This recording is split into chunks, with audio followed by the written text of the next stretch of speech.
라디오 11시 뉴스를 마칩니다. 아나운서 김태규였습니다. KBS.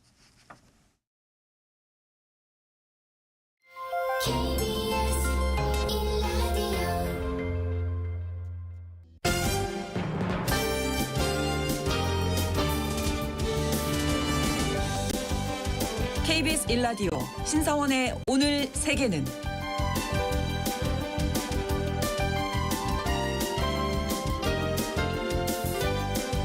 안녕하십니까. 아나운서 신성원입니다.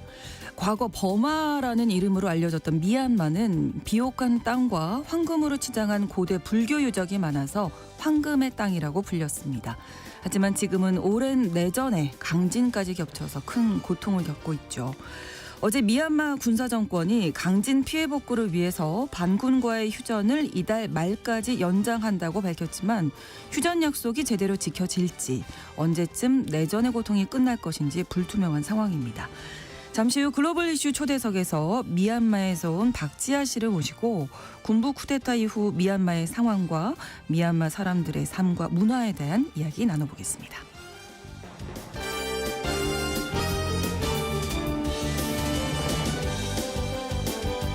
새로운 교황을 선출하기 위한 추기경단 비밀회의 콘클라베가 오늘부터 시작됩니다. 콘클라베에 참석한 추기경들은 외부와 철저히 격리된 채 결과가 나올 때까지 매일 투표를 반복할 텐데요.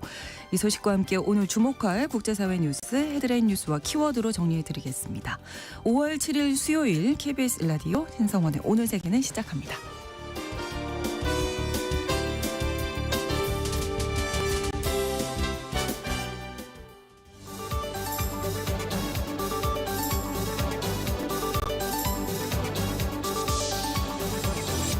오늘 세계는 헤드라인 뉴스. 미국과 중국이 이번 주에 스위스에서 무역 협상을 시작할 것으로 알려졌습니다. 미국에선 베선트 재무장관이, 중국에선 경제 실세로 꼽히는 허리펑 부총리가 각각 참석할 예정인데요. 미국 무역대표부도 그리어 대표가 중국 측을 만나 무역 현안을 논의할 계획이라고 확인했습니다. 베선트 재무장관은 이번 회동에서 생산적인 대화가 이루어지길 기대한다고 밝혔습니다. 인도가 갈등을 빚고 있는 파키스탄에 미사일 공격을 단행했습니다. 인도가 파키스탄이 점령한 카슈미르를 포함해 파키스탄 9곳을 공격하자 파키스탄도 즉시 대응에 나서 인도 전투기 2대를 격추하고 인도 여단 본부를 파괴했다고 주장했는데요. 지난달 22일 인도령 카슈미르 지역에서 발생한 총기 테러로 26명이 사망하고 17명이 다친 뒤 인도와 파키스탄 간의 긴장이 고조되고 있습니다.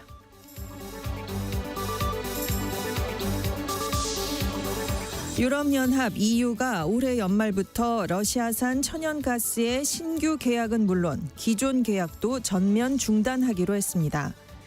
EU는 2027년까지 모든 러시아산 화석연료 수입을 단계적으로 중단할 계획인데요. EU는 우크라이나 전쟁 이후 러시아가 서방 제재에 대한 보복으로 유럽행 천연가스 공급을 대폭 줄이자 에너지 위기를 맞았고 이후에 러시아산 화석연료 의존도를 줄이는 조치를 취해왔습니다. 다만 집행위가 예고한 입법안 다수는 회원국 간의 합의가 필요한 사안이어서 앞으로 입법 협상이 쉽지는 않을 전망입니다.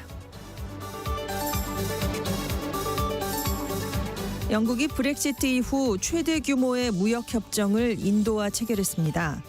인도는 이번 협정에 따라 영국산 제품에 부과하던 개별 관세의 90%를 인하하기로 했는데요. 영국도 인도에서 수입하는 의류와 신발, 냉동새우, 보석류에 물리는 관세를 내리기로 했습니다.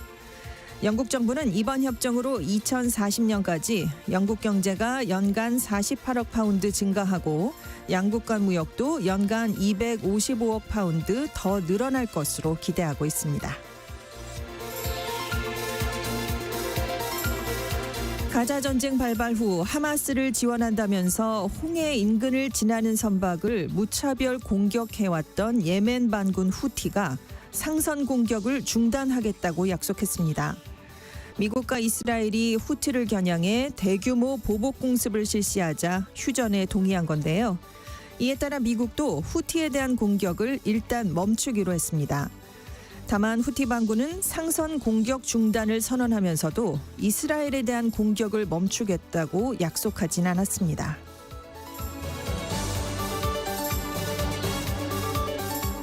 오늘의 헤드라인 뉴스 외신캐스터 전주현 씨가 전해주셨습니다. 이번에는 키워드로 정리한 국제사회 소식을 함께 살펴보겠습니다. 첫 번째 키워드, 결국 폭발한 화약. 세계적으로 전쟁이 발생할 가능성이 높은 화약구들이 있죠. 네, 그중에 한 곳이 인도, 파키스탄이 갈등을 빚고 있는 카슈미르 지역인데요. 네. 인도가 7일 파키스탄이 시료 통치하고 있는 잠무 카슈미르의 9개 지역을 미사일로 공격했습니다. 인도는 인도에 대한 테러를 계획하고 지시한 곳을 표적으로 삼았다라고 주장을 했는데요. 뉴욕타임스에 따르면 파키스탄에 기반을 두고 있는 2개의 무장단체 근거지가 표적이 된 것으로 알려졌습니다.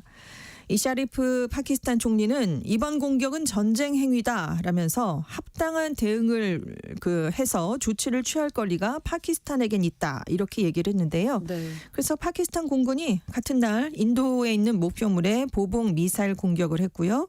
인도 전투기 2대를 격추했다라는 발표를 내놨습니다. 자, 이번 사건의 발단이 된 건 지난달 22일에 발생했던 테러 사건인데요. 분쟁 지역인 인도령 카슈미르 지역의 휴양지 파할감 근처에서 관광객을 상대로 한 총기 테러가 발생을 했습니다. 네. 수십 명의 사상자가 나오면서 인도가 파키스탄 정부를 테러 배후로 지목을 했습니다. 그래서 인도 안에 있는 파키스탄인들의 비자를 취소했고요. 파키스탄과 상품 수입, 선박 입항, 우편 교환을 금지하는 제재를 가했습니다. 그러니까 파키스탄은 우리랑은 상관이 없다라면서 또 맞받았는데요. 인도 항공기 영공을 진입을 금지시켰고 무역 중단, 인도인 비자 취소 등으로 맞섰습니다. 그리고 두 나라가 사실상 국경선으로 삼고 있는 실질 통제선을 두고 전날까지 10일 연속이나 소규모 교전이 이어져 왔는데요. 인도가 이렇게 미사일 공격을 가해버린 겁니다. 특히 인도가 이 공격 전날에 파키스탄 쪽으로 흐르는 인더스강 지류 강물을 차단했습니다. 그러니까 파키스탄이 이건 전쟁 행위다라면서 핵 공격 가능성까지 언급을 한 상황이었는데요. 네. 여기에 파키스탄의 주장에 따르면 영토 분쟁 중인 잠무 카슈미르가 아니고 파키스탄 펀잡주에 있는 아마드푸르, 무리드케도 공격을 받은 것으로 알려졌습니다.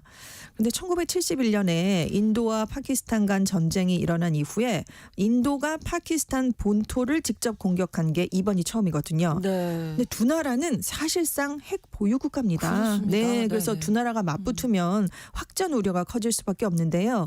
그래서 국제사회가 양국에게 자제를 촉구했습니다. 트럼프 미국 대통령은 양국 간 긴장이 고조되는 건 부끄러운 일이다. 그들은 오랜 기간 싸워왔다. 빨리 끝나길 바란다. 이런 메시지를 내놨고요. 구테르스 유엔 사무총장도 세계는 인도와 파키스탄 간의 군사적 대결을 감당할 수 없다라면서 이번 공격이 확전으로 이어져선 안 된다라는 성명을 발표했습니다. 네. 다음 키워드, 세계에서 가장 주목받는 굴뚝. 네, 굴뚝에서 흰 연기가 나올 것이냐, 검은 연기가 나올 것이냐. 이제 시작됐습니다. 이 굴뚝은 시스티나 성당에 설치된 굴뚝인데요. 전 세계에서 14억 명의 신자를 보유한 가톨릭의 새 교황을 선출하는 콘클라베가 현지 시간으로 7일 바티칸에 있는 시스티나 성당에서 시작됐습니다. 이 투표권이 만 80세 미만 추기경들에게만 주어지는데요. 이번 콘클라베는 5개 대륙 70개 국가에서 추기경 133명이 참여했습니다. 네. 자, 그래서 추기경 선거인단의 3분의 2 이상인 최소 89명의 지지를 얻는 후보가 나올 때까지 계속 이 선거가 실시가 되는데요. 네. 자, 첫날인 7일 오후 4시 30분에 한 번 투표를 하게 됩니다. 여기서 실패되면 이후로는 매일 오전과 오후에 2번씩 최대 4번 투표가 진행되는데요. 이 투표 결과가 이 성당 지붕에 설치된 굴뚝의 연기 색깔을 통해서 알 수가 있습니다. 검은 연기 나오면 선출이 불발됐다는 뜻이고요. 흰 네. 연기 올라오면 새로운 교황이 탄생을 했다라는 의미가 됩니다. 이 추기경들 지금 개인 휴대전화를 다 밖에 두고 콘클라베에 들어가야 되고요. 네. 전화, 인터넷, 신문 열람 같은 외부와의 소통이 절대적으로 금지가 됩니다. 이 교황청이 첫 번째 투표를 진행하기 1시간 반 전부터 바티칸 시국 안에 휴대전화 통신 신호 송출 시스템을 비활성화하기로 했습니다. 네. 보안을 강화하겠다는 뜻인데요. 그러네요. 자, 그리고 시스티나 성당에는 도청, 녹음 장치 설치 여부를 확인하기 위해서 사전에 정밀 수색이 진행이 됐고요. 네. 드론이나 위성으로 투표장을 촬영할까봐 교황청이 성당의 모든 창문에 불투명 필름까지 붙였습니다. 요즘 기술이 발달했으니까요. 맞아요. 네, 네. 자, 2013년에 콘클라베 당시에 언론 보도를 통해서 프란치스코 교황이 당선될 것 같다 이런 것 당시에는 이제 추기경이었지만요. 이런 가능성이 조기에 유출된 적이 있습니다. 그래서 네. 이번에는 그걸 막아보겠다라면서 굉장히 보안을 강화했습니다. 네. 또 뜨거운 것이 도박시장이더라고요. 그렇습니다. 지금 차기 교황 예측하는 도박시장에 판돈이 1,900만 달러니까 260억 원 정도 돈이 몰렸다고. 자, 가장 비세속적인 행사에 그러니까요. 이렇게 세속적인 판돈이 몰린다는 게 의아하실 텐데요. 네. 차기 교황 후보들을 놓고 폴리마켓, 칼시, 베페어 같은 도박시장에서 베팅이 이뤄지고 있습니다. 지난달 선종한 프란치스코 교황이 2013년에 선출을 될 때보다 지금 베팅 금액이 50배나 올라갔다고 하는데요.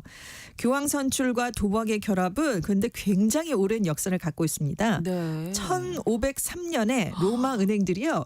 교황 선출에 대해서 베팅을 했다라는 기록이 남겨져 있을 정도인데요. 16세기에는 몬칼토 추기경이 직접 돈을 걸었습니다. 그래서 자기가 민 후보가 아, 네. 결국은 교황 그레고리오 14세가 되도록 힘을 쏟기도 했는데요. 네. 1400년대에는 바르셀로나, 베네치아, 볼로냐에서도 교황의 선종 연도나 날짜를 대상으로 한 도박이 있었고 복권도 판매가 됐다고 합니다. 그래서 금지하는 법률이 나올 정도였는데 네. 그래서 당대인들에게는 교황에 대한 도박이 오늘날의 부동산이나 주식 같은 재테크 수단이었다라는 해석도 있습니다. 현재 도박 시장에서 가장 유력한 교황 후보 이탈리아 출신의 피에트로 파롤린 추기경입니다. 당선 확률이 27%로 예상돼 있는데요. 네. 파롤린 추기경은 교황청의 국무원장을 맡고 있는 2인자 인물입니다. 그리고 다음으로는 필리핀의 타글레 추기경이 19%로 2위에 올라 있는데요. 네. 하지만 베팅 시장에서는 상위 탑10 후보가 아닌 인물이 선출될 확률도 6%로 산정을 하고 있습니다. 왜냐하면 프란치스코 교황도 그 콘클라베 초기에는 15위로 비주류 후보였어요. 근데 결국 교황이 됐기 때문이고 네. 이 프란치스코 교황의 전임자죠. 베네딕토 16세도 네. 초반에는 유력한 후보가 아니었습니다. 그런데 막바지에 베팅이 몰리면서 선출 확률이 최상위권인 25%까지 올라갔다가 결국 교황으로 선출이 된 적이 있습니다. 누구도 사실은 결과를 예측할 네. 수 없는데 그렇습니다. 굴뚝을 네. 지금 바라보면서 희년기가 그렇죠. 나올 때까지 좀 주목해야겠습니다. 다음 키워드 never say never. 네, 절대 아니라고 절대 말하지 마세요. 뭐 그런 뜻인데요. 네. 트럼프 미국 대통령과 카니 캐나다 총리가 6일에 정상회담을 가졌습니다. 네. 카니 총리가 취임한 이후 처음이고요. 양국 간 관계가 악화된 가운데 열렸기 때문에 그럼 과연 신임 총리와 이 대통령이 어떤 얘기를 나눌 것이냐 관심을 모을 수밖에 분위기가 좀 없었어요. 어색했겠는데요. 그렇습니다. 네. 캐나다가 미국에서 두 번째로 큰 무역 파트너 국가입니다. 그런데 트럼프 대통령이 취임 후에 잇따라 높은 관세를 부과했고요. 51번째 미국주로 편입하라 이런 얘기를 계속했었죠. 예. 그래서 카니 총리가 이 트럼프 대통령의 관세 전쟁 편입 시도를 적극적으로 비판하면서 지난달 28일 치러진 총선에서 재집권하는 데 성공을 했습니다. 그래서 이제 두 정상 얘기가 좀 어떤 얘기가 궁금했는데 나왔을까요? 자, 트럼프 대통령 우리는 어떤 일이 일어나도 캐나다의 친구로 남을 것이다. 굉장히 우호적인 얘기로 시작을 했는데요. 네. 캐나다가 그렇지만 미국의 51번째 주가 돼야 된다는 내 주장은 바뀌지 않았다. 여전히 나는 그렇게 믿고 있다. 캐나다 시민들이 미국 국민이 되면 대규모의 세금 감면, 무료 군사적 지원, 우수한 의료 서비스 같은 혜택을 받게 돼서 많은 장점이 있을 것이다. 이렇게 얘기를 했습니다. 네. 하지만 그러면서도 탱고를 추려면 두 사람이 필요하다. 누군가 논의하고 싶어 하지 않는 한 그 문제를 논의하진 않을 것이다. 라면서 약간 한 발을 물러서긴 했습니다. 네. 그러니까 카니 총리가 트럼프 대통령이 부동산업을 해봐서 잘 알겠지만 부동산에서는 팔리지 않는 곳도 있는데 결코 캐나다는 팔리지 않을 것이다. 이렇게 반박을 했어요. 네. 그러니까 또다시 트럼프 대통령이 절대 안 된다는 말을 절대 하면 안 됩니다. Never say never 이렇게 얘기를 한 여기서 건데요. 나왔군요. 네. 여기에 또 카니 총리가 다시 한번 반박을 했는데 캐나다인들의 시각은 변하지 않을 겁니다. 이렇게 얘기를 했습니다. 자, 이렇게 치열하게 이렇게 틱톡 이렇게 공방이 오가긴 했는데 카니 총리가 그래도 트럼프 대통령 요구를 반영한 목소리를 내놨습니다. 나토를 비롯한 국제사회에서 캐나다 국력만큼의 역할과 기여를 다하겠다라고 해서 예상보다는 회담이 좋은 분위기에서 끝났다라는 평가가 나왔는데요. 네. 하지만 그렇다고 해서 트럼프 대통령이 관세에 대한 입장을 바꾼 건 아닙니다. 절대로 바꿀 일이 없다라고 얘기를 했는데요. 네. 특히나 집권 일기 때 자기가 관철을 시켰고요. 2026년 7월에 재검토가 예정돼 있는 미국과 멕시코, 캐나다 무역 협정을 놓고 연장 여부에 대해서 명확한 입장을 밝히지 않았습니다. 근데 이 협정은 지금 3국이 연장에 동의하지 않으면 네. 2036년에 자동 폐기되거든요. 네. 아직 이 관세나 무역 문제에 대해서는 뭔가 좀 모호한 게 계속되는 상황입니다. 내 마음에 들 때까지는 네. 좀 지켜보겠다. 그렇죠. 이런 속내가 아닌가. 자, 다음 키워드입니다. 시작부터 놀란 가슴. 뭐 벅찬 기대를 안고 시작을 해야 되는데 놀라면서 출발을 한 사람이 있습니다. 네. 메르츠 독일 신임 총리인데요. 네네. 기동 민주당 대표기도 하죠. 6일에 총리 선출을 위한 1차 투표에서 당연히 총리가 되겠지라고 기대를 하고 있었는데 1차 투표에서 과반을 확보하는 데 실패했습니다. 총리가 되는 데 실패를 했다라는 뜻인데요. 네. 결국 2차 투표까지 가는 우여곡절 끝에 새 총리 자리에 오르긴 했습니다. 자, 1차 투표에서 총 630표 중에 310표만 얻는 데 그쳤습니다. 딱 6표가 좀 부족하면서 불발됐거든요. 이날 307명이나 반대표를 던졌습니다. 그런데 메르츠 대표가 2월에 연방선거에서 승리를 한 뒤에 중도 좌파인 사회민주당과 연립정부를 구성한다는 협약을 체결했거든요. 네. 그래서 무난히 총리가 되겠지라고 안심을 하고 있었는데 맞아요. 네. 이런 결과가 나왔고요. 2차 대전 이후에 독일의 총리 후보가 1차 투표를 통과하지 못한 게 이번이 처음이었습니다. 굉장히 이례적이었는데요. 네. 그 1차 투표가 나온 뒤에 각 정당이 회의를 급하게 했습니다. 그래서 같은 날 재투표를 하자라는 데 합의를 했는데 네. 결국 두 번째 표결에서 메르츠 대표가 325표를 얻어서 과반을 확보하는 데 성공을 했습니다. 그런데 독일 헌법상 1차 투표가 부결되면 14일 이내에 2차 투표를 할 수가 없게 돼 있었거든요. 근데 주요 정당들이 긴급 회의를 내서 같은 날 다시 투표를 한 건데 왜냐하면 투표를 더 미뤘다가는 정치적 불확실성만 커질 수 있다라는 걸 고려했기 때문입니다. 네. 자, 결국 총리에 오르긴 했습니다. 하지만 출범하기 전에 타격을 입고 출발을 하게 됐는데요.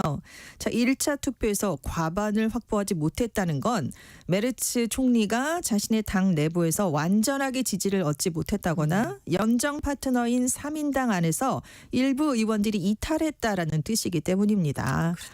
그래서 독일 정치 전문가들도 연합이 아직 통합되지 않았다는 걸 보여준 것이다. 이 점이 메르츠 정부의 정책 추진 능력을 떨어뜨릴 수 있다라는 지적을 내놨는데요. 네. 자, 시작부터 예상외 장애물을 만나니까 독일의 정치 경제적 불확실성이 가중될 수 있다라는 우려가 커지면서 표결 직후에 독일의 대표 주가 지수인 닥스가 1% 넘게 하락했습니다. 네. 아무튼 정치적으로도 경제적으로도 독일이 조금 네. 지금 불안정한 그렇습니다. 모습인 것 같습니다. 다음 키워드인데요. 금이 간 중동의 맹주. 이란이죠. 이란이 그렇죠. 네, 지금 지속 불가능한 개발, 기후 변화, 장기 가뭄 등의 영향으로 지반이 빠르게 가라앉고 있다라고 파이낸셜 타임스가 보도했습니다. 지금 파이낸셜 타임스에 따르면 네. 이란이 전 세계에서 가장 심각한 지반 침하율을 기록하고 있는 국가 중에 하나로 꼽히는데요. 네. 수도 테헤란에 금이 간 주택들이 있고 유네스코 오. 문화유산까지 훼손이 됐습니다. 네. 지금 국가 면적의 11%가 지반 침하 위협을 받고 있다고 이란 정부가 공식 발표를 내놨는데요. 이렇다면 이란 전체 인구 9천만 명의 절반 가까이가 지반 침하 영향권에 들어가 있는 셈입니다. 이란 국가지리정보센터에 따르면 지금 테헤란 남서부를 비롯한 일부 지역에서 연간 최대 31cm나 지반이 가라앉고 있다고 합니다. 근데 국제 기준치가 연간 5mm거든요. 60배 그러면? 이상이나 가라앉고 있다라고 그러네요. 해서 굉장히 심각한데요. 지금 이란의 최대 공항이죠. 이맘 호메이니 국제공항, 고대 유적 페르세폴리스까지 다 균열과 붕괴 위험에 놓여 있고요. 테헤란에서 850km 정도 떨어진 도시인 제2의 도시 마슈하드를 연결하는 철도 노선이 지반이 침하돼서 수리를 해야 됐습니다. 일부 도시는 학교가 붕괴될 수 있으니까 대피해라라는 대피령까지 내려졌고 네. 테헤란의 일부 동네에서는 매년 지반 침하 때문에 건물 기초가 흔들려서 시민들이 집수리를 많이 하고 있습니다. 그러니까 페제시키안 이란 대통령이 이 문제는 위협적이다라면서 테헤란이 더 이상 사람이 살 수 없는 곳으로 변하고 있다라면서 수도를 이전하자라는 아이디어를 내놨거든요. 네. 근데 전문가들은 이게 현실적으로 어렵다라고 얘기를 하고 있어요. 그래서 지금 해묵은 수도 이전 논쟁이 다시 불붙었다라고 파이낸셜 타임스가 보도를 했는데요. 네. 지금 환경 운동가들과 과학자들은 몇 년 동안 이어져 온 지속 불가능한 개발 정책 때문에 지반이 침하된다라고 지적을 하고 있습니다. 그러니까 무분별하게 도시를 확장하고 산업화를 가속화하면서 특히 이제 중부 지역에서 지하수층이 많이 고갈됐다라는 건데요. 문제는 단순하게 지반만 침하되는 게 아니라 네. 이제 비옥했던 지역마저 사막화된다라는 점입니다. 그래서 앞으로 현재 같은 농업과 도시계획 정책이 계속된다면 네. 이란 전역에서 지반 침하는 더욱 가속화될 것이다라는 경고가 나오고 있는데요. 지금 이스판에 있는 유네스코 세계문화유산 구조물 등에서도 금이 가는 현상이 나타나고 있어서 네. 유네스코가 이란이 국제 보존 기준을 충족하지 못한다면 세계 문화유산 지위가 박탈될 수 있다라는 경고까지 내놨습니다. 그렇군요. 네.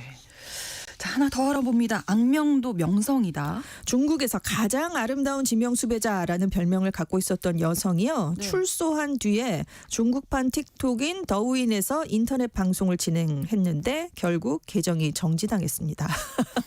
이 여성이 사기 사건에 가담해서 이제 수배가 됐었는데 2018년에요. 네. 수배 사진이 공개되잖아요. 근데 외모가 너무 뛰어나가지고 네티즌들이 가장 아름다운 수배범이라는 별명을 붙였습니다. 네. 결국 자수해서 징역 1년 2개월을 선고받았고 이제 다 수감 기간이 끝나서 출소를 했는데요. 네. 3월부터 인터넷 방송을 한 거예요. 저는 가장 아름다운 지명수배자 청천질량입니다. 그걸 또 이용했군요. 네, 그래서 자신의 전과와 복역 중에 겪은 일화를 중심으로 방송을 했거든요.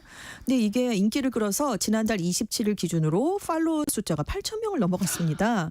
그래서 일부 콘텐츠에는 사기 예방법을 소개하긴 했다고 합니다. 그런데 계정 개설 한 달 만에 이 더우인 측이 형사 전력을 트래픽과 수익 창출 수단으로 활용하는 건 금지한다라면서 계정을 정지시켰습니다. 그래서 사회 복귀 자체는 지지하겠지만 범죄로 얻은 유명세를 이용해선 안 되는 게 아니냐라는 네티즌들의 비판이 많이 이어졌습니다. 네. 외신캐스터 전지현 씨와 함께했습니다. 고맙습니다. 네, 감사합니다. KBS 라디오 신성원의 오늘 세계는 1부 마무리하겠습니다. 11시 30분부터 일부 지역에서는 해당 지역 방송 보내드립니다. 키인의 노래 This is the last time 함께 듣겠습니다. This is the last time that I will say these words. I remember the first time, the first of many lies, sweep it into the corner. I hide it under the bed to say these things that go away, but they never do. Something I wasn't sure of, but I was in the middle of something I forget now, but I seem to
지금 시각은 11시 30분입니다.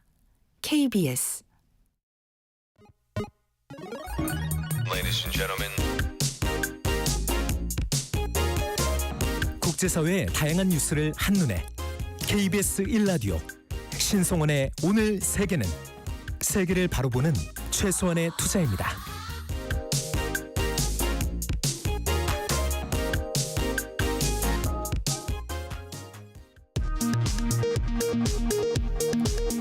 이 시각 라디오 정보센터 뉴스입니다. 프란시스코 교황의 뒤를 이을 새 교황을 선출하는 추기경단의 비밀투표 콘클라베가 오늘부터 열립니다. 이재명 민주당 대선 후보는 새 교황 선출이 평화와 희망으로 인도하는 계기가 되기를 기도한다고 밝혔습니다. 더불어민주당은 조희대 대법원의 사법 쿠데타는 가장 유력한 대선 후보 이재명을 제거하려는 명백한 사법살인 시도라고 비판하면서 모든 후보의 공판 기일을 대선 이후로 연기하라고 촉구했습니다. 민주당은 오늘부터 서울고등법원 앞에서 릴레이 비상행동을 시작했습니다. 국민의힘 김문수 대선 후보가 오늘 무소속 한덕수 예비후보와 만나기로 했습니다. 김 후보 측은 단일화 약속을 지키려는 마음은 변함없지만 당 지도부가 시한을 정해 압박하고 후보자를 끌어내리려는 시도가 반복되면 후보로서도 응하기 쉽지 않다고 반발했습니다. 무소속 한덕수 대선 예비후보 측은 단일화의 데드라인은 없다면서도 11일까지 후보 등록을 해야 하고 그 다음 날 프레카드를 걸어야 한다며 단일화가 빨리 이뤄지길 바란다는 점을 강조했습니다. 조태열 외교부 장관은 마코 루비오 미 국무장관과 통화에서 한국의 대선 전국을 감안해 양국 간 관세 협의는 시간을 갖고 진행하자고 요청했습니다. 이주호 대통령 권한대행은 프랑스의 이의제기로 보류된 체코 원전 수출 계약을 완료하기 위해 체코 정부와 계속 소통하겠다고 밝혔습니다. 최태원 SK 회장이 SKT 유심 해킹 사고가 일어난 지 19일 만에 직접 사과했습니다. 해지 위약금 면제에 대해서는 이사회에서 논의하겠다며 즉답을 피했습니다. 지금까지 라디오 정보센터 뉴스 정한나였습니다.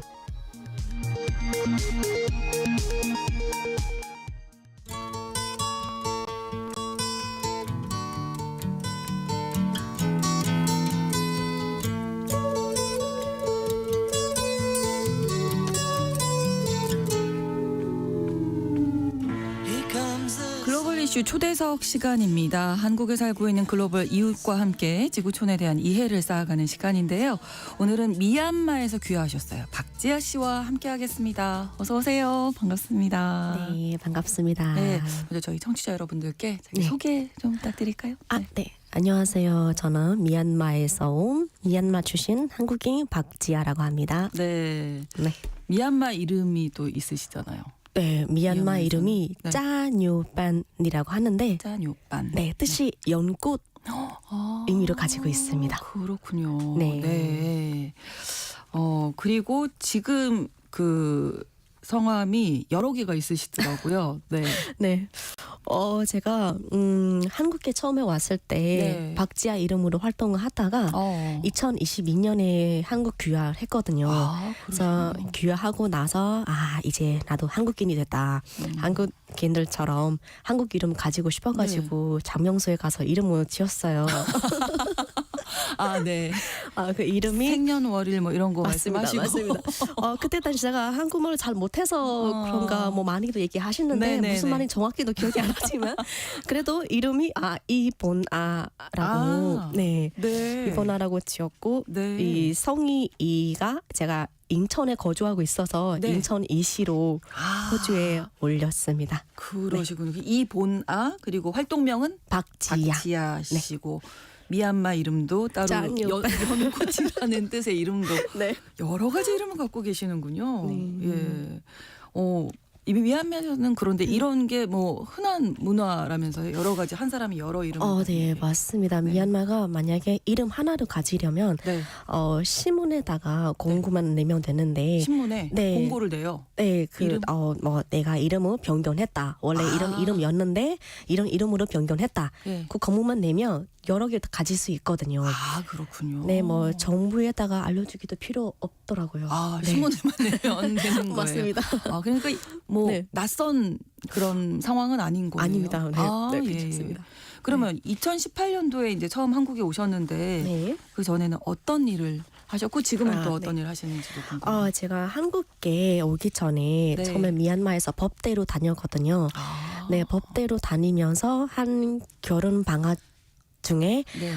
미얀마의 롯데 호텔이라는 포스코 현장에 들어가서 아, 통역 일을 하다가 네. 통역이지만 한국어를 잘 못하지만 그래도 통역 그래도 업무로 의사소통을 맡아서, 네. 해주실 수 있으니까요. 네, 해서 네. 그 현장에서 지금의 남편하고 만나게 되면서 일과 사랑을 다. 네, 그렇습니다. 사랑에 눈이 없다는 말이 있잖아요. 그렇게 예. 되었던 것 같습니다. 그래서 대단하십니다. 네. 2018년에 남편 뒤에 따라오면서 네, 한국에 처음으로 오게 되고 그리고 네. 2022년 2월에는 귀화 시험을 보고 합격하고 나서 네. 한국인으로 살고 있습니다. 예. 네, 현재 뭐 대학교는 미얀마에서 제가 대학 수학 시험을 일찍 합격했거든요. 예. 16살 때 해서 합격해서 진짜 대학교 들어가려면 20살이어야 되는데 예. 저는 그 사이에 미얀마의 전문대를 먼저 들어갔어요. 네, 전문대 뭐 미얀마의 MCCI라는 예술 전문대학교에서 네. 연구 영화과, 영화 영상과를 전공했고 네. 그리고 거기 졸업하고 나서 미얀마 법대에 들어가서 법학과 전공했고 수제시군요. 네. 그리고 공부를 워낙 잘하셨네요. 재능도 많으시고. 항상 배우는 자세로 살아가야 할지 않을까 싶기도 합니다. 그렇긴 하죠. 네. 예.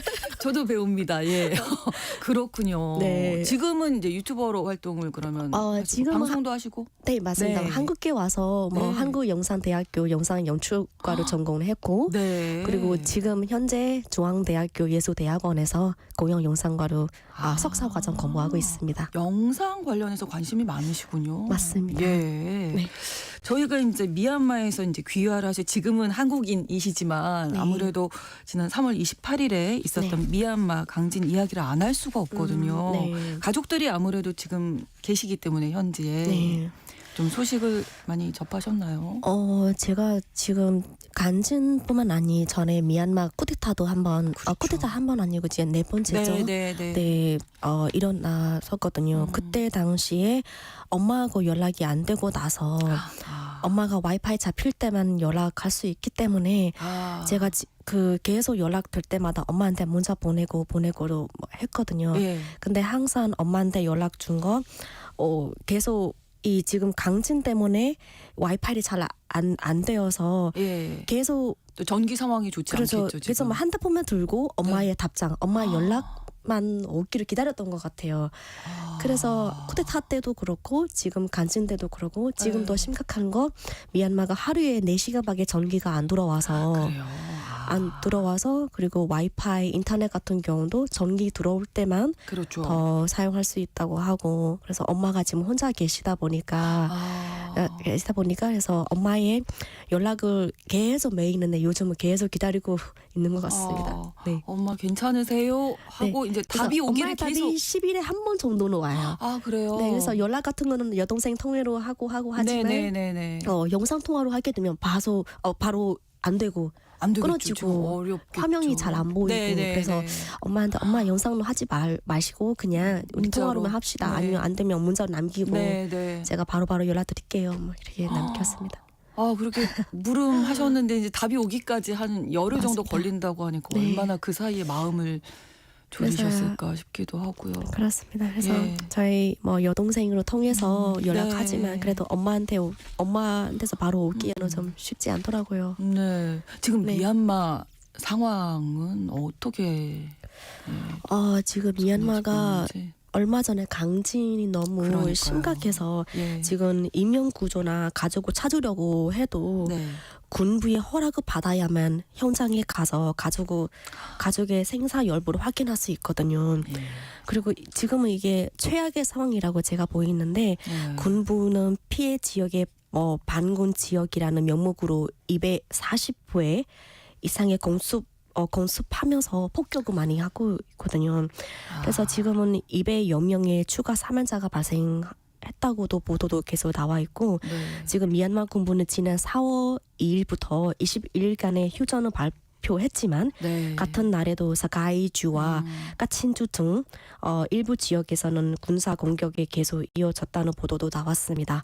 그래서 특히 지진의 전원지인 사가이주는 내전 피해가 심한 지역 중 하나로 재난 상황에서도 충돌이 멈추지 않고 지금 사람을 구하지 못하는 상황입니다. 강진도 있었고 맞습니다. 그럼에도 불구하고 네. 공습은 계속 이어지고 있는 그런 상황인데 지아 씨 고향도 내전으로 피해가 심각하다고요?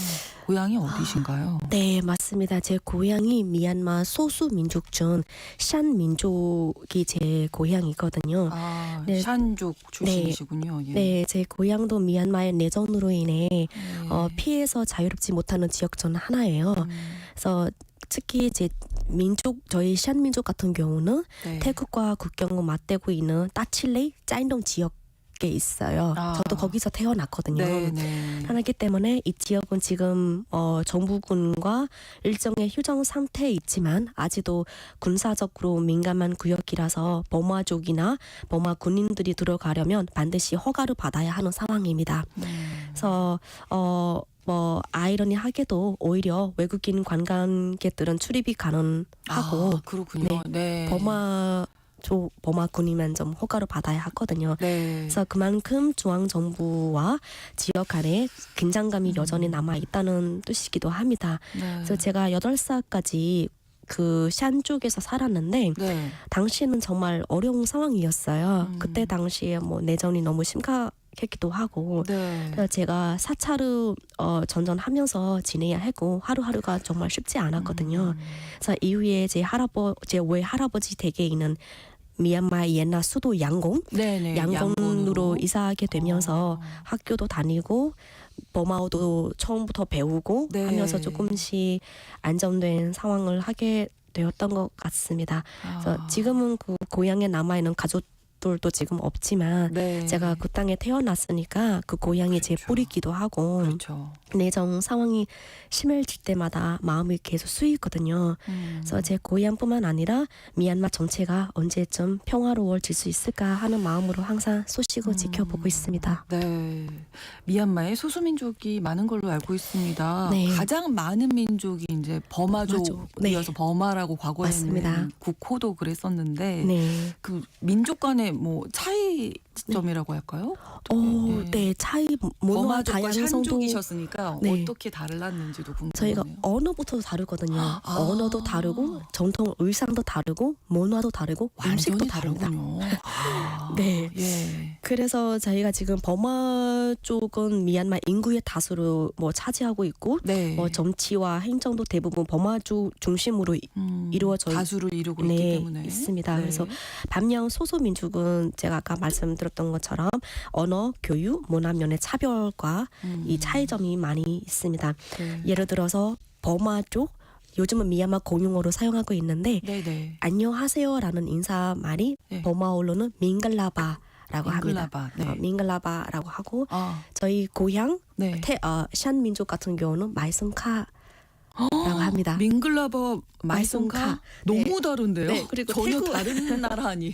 맞습니다. 그 태국 와. 같은 경우는 사오리카 맞습니다. 네. 그래서 너무 다르고 숫자도 다르고 음식도 다릅니다. 아, 그렇군요. 네. 그러면 한 나라에 살고 있지만 이게 통합되기가 쉽지 않게 쉽지 일단 말부터 않고. 다르다 보니까요. 네, 왜냐하면 제가 샨 쪽에 오래 살다가 네. 미얀마 양곤에 갔을 때 예. 제가 배웠던 것들이 뭔가 다른 나라에 가서 유학 가는 느낌이거든요. 다 처음부터 예. 처음부터 배우고 양곤으로 언어도 이사하시면 그럼 언어도 다시 배우셔야 되는 네, 거였어요? 맞습니다. 언어도 배우고 그래서 그때 당시 제가 버마어를 못하기 때문에 네. 버마어를 계속 엄청 배우면서 학교에서도 이 선생님들이 네. 버마인들보다 너무 잘한 것 같아 하면서 반장으로 맡게 되면서 시간 날 때마다 공부를 하고 뭐 계속 연습하고 미얀마 친구들, 버마 친구들 많이 사귀면서 언어를 많이 배웠던 것 같습니다. 네. 음식은 어떻게 달라요? 버마족하고 음식은 네. 버마족 같은 경우는 뭔가 기름기가 조금 많고 네. 뭔가 생선하고 같이 뭐 갈아서 넣는 음식이 좀 많아 봐요. 아, 짠 그래요? 편이기도 하고. 좀 짭짤한 음식이 네, 많고. 맞습니다. 네. 네, 우리 샴 민족 같은 경우는 네. 한국 음식하고 비슷하거든요. 아, 뭐 그래요? 냉면도 있고 뭐 쌀국수 같은 것도 있고 쌀국수. 반찬 뭐 김치 맛까지 생긴 어떤 반찬도 있고 네. 그래서 대부분 한국뿐만 아니라 다른 외국분들이 미얀마에 가면 네. 샨 음식이 가장 입에 잘 맞다고 하더라고요. 오. 그래서 네, 그럼 처음에 좀 한국에 다릅니다. 오셨을 때 네. 괜찮으셨겠네요. 음식 때문에 저 고생. 김치찌개 너무 김치찌개. 네. 인상이 깊고 너무 좋았습니다. 아, 그러시군요. 네, 그리고 좀 감자탕. 익숙하게. 아, 감자탕이요? 네. 감자탕도 감자탕도 비슷한 음식이 있어요. 제 미얀마 쪽에 어떤 네. 쌀국수 같이 생긴 모잉가라는 음식이 있는데 뭐인가? 네, 정통 음식이거든요. 네. 그것도 쌀국수로 만든 그 국수기도 하고 아. 그 국수가 미얀마에서는 면만 들어가고 국물이 감자탕맛하고 비슷하더라고요. 아, 감자탕에 국수 들어가면 이제 뭐인가 그런 비슷한 느낌. 저는 이거 보고 모잉가맛하고 비슷하다 하면서 거의 대부분 미얀마인들이 한국에 와서 네. 감자탕 맛이 너무 맛있다고 하더라고요. 그렇군요. 너무 잘 먹고 저도 자주 먹고 있습니다. 네. 자, 그러면 네. 이 미얀마를 좀 네. 어떻게 소개해 주실 수 있을까요? 미얀마는 이런 나라다. 미얀마는 정의를 좀 이렇게 내려주신다면. 미얀마는 첫 번째 불교의 나라다. 그리고 금의 나라다. 금의 나라. 네, 불교의 나라라고 소개하고 싶은 이유가 네. 제가 거의 매일 사원에 가서 기도하는 문화가 있어요. 뭐 대부분의 사람들은 새벽에 일어나서 네. 음식과 과일을 준비하면서 새벽에 줄을 서서 손님들이 오시는 시간에 맞춰서 뭐 공약을 올려드리고 기도도 하는 그런 문화가 있거든요. 네. 특히 다른 지방 같은 경우는 미얀마인들이 새벽 4시 반이나 5시에 일어나서 네. 출근 전에 사원에 가서 네. 스님께 공양거 드리고 기도도 하는 문화가 있습니다. 그리고 출근을 하시는 거예요. 맞습니다. 아, 하고 네. 그래서 제가 지금 한국에 와서도 제 네. 집에 부처님 계시거든요. 아, 오시고 네. 아침마다 제가 네. 똑같이 물도 올려드리고 오. 공양도 올려드리고 밥도 올려드리면서 기도를 자주 합니다. 그래야 하루가 네. 잘 시작이 되는. 뭔가 몸에 배어 있는 것 같습니다. 그렇죠. 네. 아, 불교의 나라군요. 네, 미얀마. 그리고 금의 나라라는 이유가 네. 저희는 지금 미얀마에서 탑하고 사원이 많은 편이라고도 들었고 그렇죠. 되게 많은 네네. 편인데 들어가시면 탑도 사원도 다 금으로 만들어 놨거든요. 그래서 가장 유명한 어떤 슈레콩파코다 탑이라고 표현해야 하나요? 아니면 네. 사원에 들어가시면 어떤 금으로 붙이는 자리가 있어요. 금 뭐 12개짜리 묶어 놓는 금을 사가지고 부처님께 붙여서 네. 기도도 하는 문화가 있거든요. 아. 그래서 제 남편이 한국에 미얀마에 있을 때 제가 한번 절에 가자 해서 절에 가서 제가 이 금 8개짜리도 사서 줬는데 남편이 이거 진짜 금이에요? 가져가도 돼? 가져가면 안 되지. 여기 묻혀야지. 근데 너무 아까운데 가져가 팔으면 안 돼? 안 그렇죠. 돼요. 안 돼요. 요즘에 하면서. 금값도 점점 오르고 있는데. 그래서 그게 너무 외국인들이 와서 많이 하는 게 이 금을 사가지고 예. 부처님께 붙여서 기도하는데 되게 많이 하고 있는 것 같습니다. 그래서 네. 절에 들어가면 뭔가 황금빛으로 반짝반짝 빛났다고도 표현하더라고요. 그렇군요. 그래서요. 그리고 또한 우리 미얀마는 뭐 지정 한적으로도 중요한 나라 중 하나입니다. 지정학적으로 아주 중요한 나라입니다. 네. 네. 동남아시아, 인도, 차이나 반도 서쪽에 위치한 공화국인데요. 네. 방글라데시, 인도, 중국, 라오스, 태국과 국경을 접하고 있고 무엇보다 인도 양으로 바로 진출할 수 있는 전략적 그렇습니다. 요충지인데 네. 그런 점에서 인도와 중국 등의 외교에 있어서도 가장 중요한 나라라고 봅니다. 네. 네.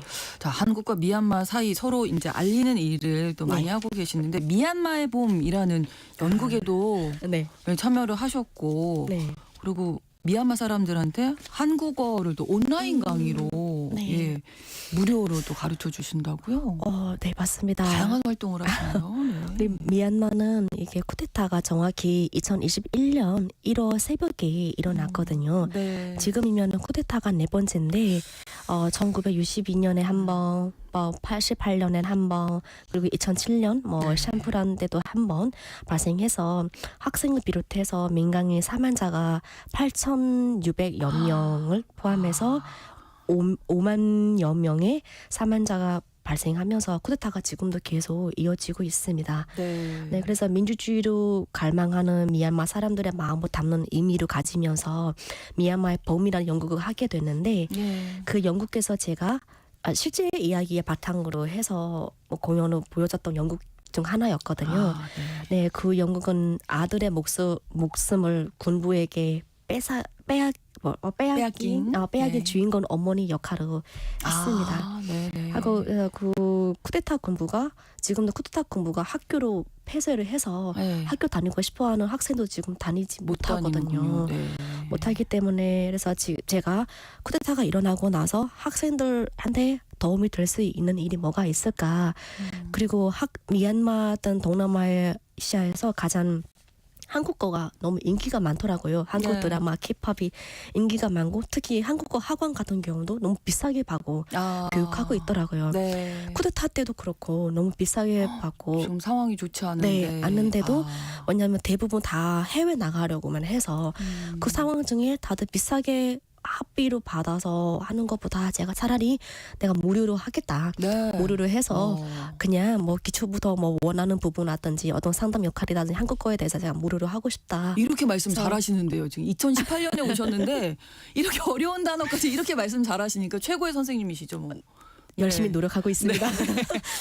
그래서 온라인으로 통해서 네. 그 한국어 강의를 하고 지금은 한국에 있는 한국인 학생들한테 또 네. 미얀마어로 하고 미얀마에 있는 미얀마 학생들한테는 한국어로 하면서 온라인 네. 강의로 많이 하고 있습니다. 그리고 뿐만 아니라 제가 지금 다문화인이잖아요. 네. 다문화인이기 때문에 현재도 다문화 단체에서 문화 예술 공연 분야에서 활동을 하고 있고 이 다양한 사람들이 무대에 오를 수 있도록 제가 지원도 하고 있고 마케팅 회사에서도 일원으로 활동하고 있습니다. 네. 그래서 개인적으로 제가 희망한 부분은 뭐냐면 다문화뿐만 아니라 우리 한국이란 울타리 안에서 모두 함께하는 다양한 기회와 그다음에 공간이 만들어지길 바라는 마음으로 지금 저를 돕고 있는 마케팅 회사, PPTech 회사라고 하는데 네. 그 코리아 회사에서 이와 관련된 프로젝트, 다양한 공연, 문화, 예술로 사업을 준비하고 있어서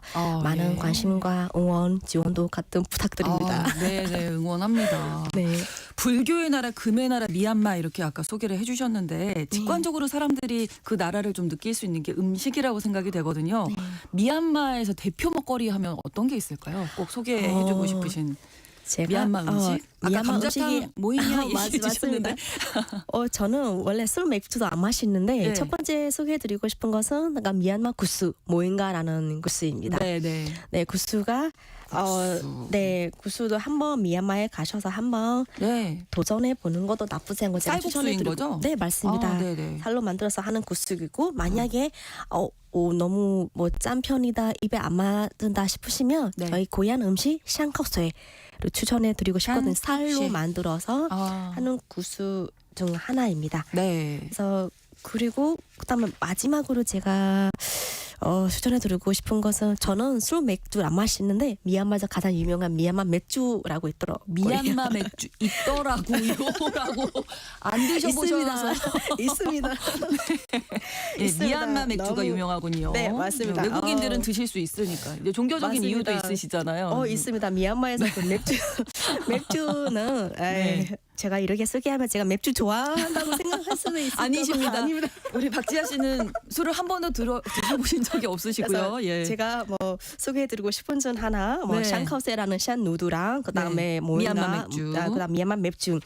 특히 이 미얀마 맥주는 정말 유명합니다. 그렇군요. 유명하고 그 유래도 흥미롭고 뭐 네. 미얀마의 불교 국가이기도 하지만 네. 뭐 정치적인 역사도 복잡했지만 네. 미얀마 맥주는 이 나라에서 뭐 정치의 성우 상징하는 주요한 브랜드 중 하나다. 네. 그래서 미얀마가 버마에서 미얀마로 국호를 변경한 이후 네. 미얀마 맥주는 국가 브랜드의 일부를 만들어졌다고 합니다. 네. 그래서 맥주 자체도 너무 맛있다고 하는데 네. 맛있습니다. 네. 제가 나중에 가서 네, 꼭 네. 마셔보겠습니다. 네.